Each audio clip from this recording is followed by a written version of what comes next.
প্রতিকূল পরিস্থিতিতে মৃতপ্রায় খুলনার কাঁচা চামড়ার ব্যবসা টিকে আছেন হাতে গোনা কয়েকজন ব্যবসায়ী। পুঁজি সংকটে ধুঁকছেন তারাও। ট্যানারি মালিকদের কাছে বকেয়া আদায় করতে না পেরে বিপাকে তারা।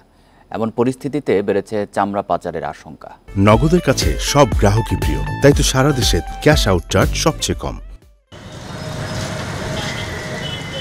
কোরবানির ঈদ এলেই খুলনার শেরেবাংলা রোডের চামড়া পট্টিতে বাড়ে ব্যস্ততা।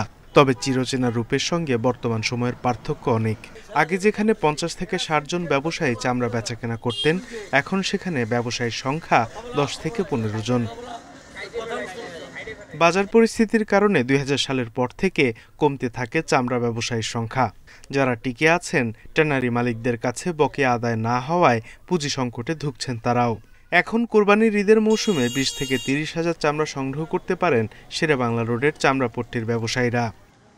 অ্যাসোসিয়েশনের সঙ্গে কেন বসা হচ্ছে না যে তৃণমূল পর্যায়ের ব্যবসায়ীদের বকেয়া টাকার বিষয়টা ডে বাই ডে ঝুলন্ত অবস্থায় আছে, অনেকে দেউলিয়া হয়ে গেছে। বর্তমান পরিস্থিতিতে চামড়া পাচারের আশঙ্কাও দেখছেন ব্যবসায়ীরা। একটা চামড়া এনে যে লবণ দিচ্ছে সে লবণের দাম হলো বেশি, তারপর খাসির চামড়া তো কোনো দামই নেই। একটা খাসির চামড়া আপনার বিনামূল্যে দিয়ে তাতে যে লবণ দেওয়া হয় 2-3 কেজি লবণ লাগে, সে লবণের দামে চামড়া আসে না, যার জন্য এইটা। আর এটা পাচার হওয়ার অন্যতম কারণ এইটাই যে আমাদের পার্শ্ববর্তী দেশে যে এর থেকে আমাদের থেকে ডবল চামড়ার দাম। তবে চামড়া পাচার রোধে সতর্ক থাকার কথা জানিয়েছে আইন শৃঙ্খলা বাহিনী।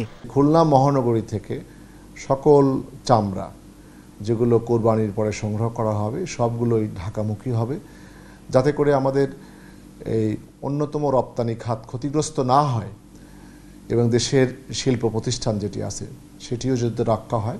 প্রতি বছরের মতো এবারও পশুর চামড়া নির্ধারণ করে দিয়েছে সরকার, তবে মাঠ পর্যায়ে বেচাকেনা হয় না সেই দামে। Independent news.